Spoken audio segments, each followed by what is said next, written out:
त्यानंतर आणखी एक महत्त्वाची अपडेट येते आहे। प्रफुल्ल पटेल यांनी आज नरेंद्र मोदी आणि अमित शहा यांच्यासोबत स्वतंत्र भेट घेतली आहे। 5 ते 6 मिनिटं या दोघांमध्ये स्वतंत्र चर्चा झाल्याचं कळतंय।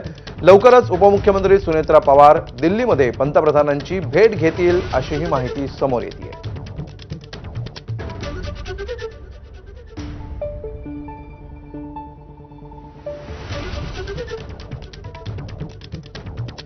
तर प्रफुल्ल पटेल अजित पवारांच्या राष्ट्रवादीचे महत्त्वाचे नेते आणि राष्ट्रीय पातळीवरचे नेते आहेत।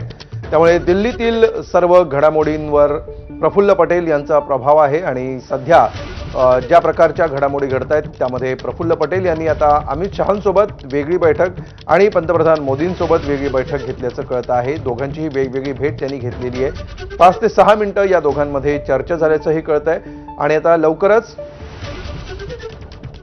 सुनेत्रा पवार या देखील दिल्लीमध्ये जातील आणि भाजपच्या पक्षश्रेष्ठींची भेट घेतील असं कळतं आहे। त्यामुळे सध्या एनडीएचा घटक पक्ष असणाऱ्या राष्ट्रवादी काँग्रेसच्या महाराष्ट्रातल्या घडामोडींवर सध्या दिल्लीमधून देखील लक्ष असल्याचं चित्र आहे आणि भाजप या सगळ्या प्रकरणावर सध्या तटस्थपणे या सगळ्या घडामोडी बघतंय आणि या सगळ्या प्रक्रियेमध्ये आता पुढे नेमकी कशी वाटचाल असेल या दृष्टीने ही बैठक आणि भेट फार महत्त्वाची असणार आहे।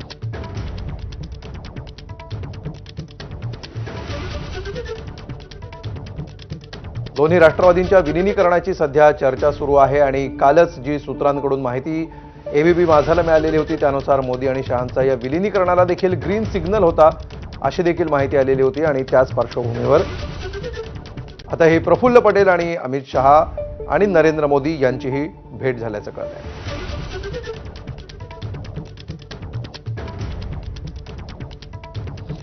आणि याविषयी अधिक माहिती घेऊया आमचे प्रतिनिधी सोमेश कोलगे यांच्याकडून। सोमेश, काय या भेटीबाबतचे अपडेट्स मिळत आहेत?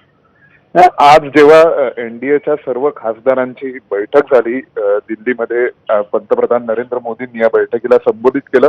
तर या सगळ्या खासदारांसमोर भाषण करत असताना मोदींनी अजित पवार यांचं स्मरणही केलं आणि त्याचवेळी नंतर राष्ट्रवादी काँग्रेस पक्षाचे कार्याध्यक्ष प्रफुल्ल पटेल यांना भेटायला म्हणून सूचना दिल्या। त्यानुसार त्यांनी नरेंद्र मोदी आणि अमित शहा दोघांची स्वतंत्र 5 ते 6 मिनिटे भेट घेतली, त्यांची आपापसात चर्चा झाली असंही कळतंय।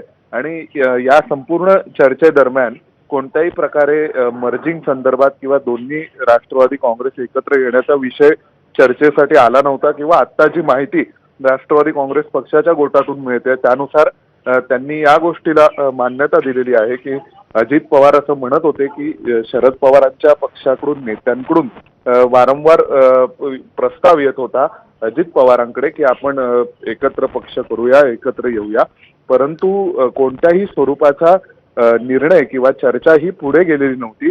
त्यावर अजूनही नरेंद्र मोदी आणि अमित शहा दिल्लीतल्या हायकमांडचा ग्रीन सिग्नल घेणं बाकी होतं असा प्रतिदावा हा आता राष्ट्रवादी काँग्रेसच्या उच्चपदस्थ वर्तुळातून केला जातोय।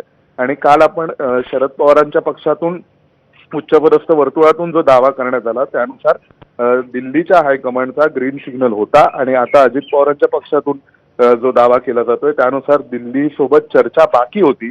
त्यामुळे एकत्रीकरणाची चर्चा ही पुढे सरकलेली नव्हती दोन्ही राष्ट्रवादी काँग्रेस पक्षांची असं म्हटलं गेलं। त्याशिवाय लवकरच उपमुख्यमंत्री सुनेत्रा पवार या पंतप्रधान नरेंद्र मोदींची भेट घेण्यासाठी येतील। निश्चितपणे म्हणजे आता काय नेमकं या बैठकीमध्ये घडतं हे बघणं महत्त्वाचं आहे। दोन वेगवेगळे वर्जन समोर येत आहेत। धन्यवाद तुर्त सोमेश या सविस्तर माहितीबद्दल।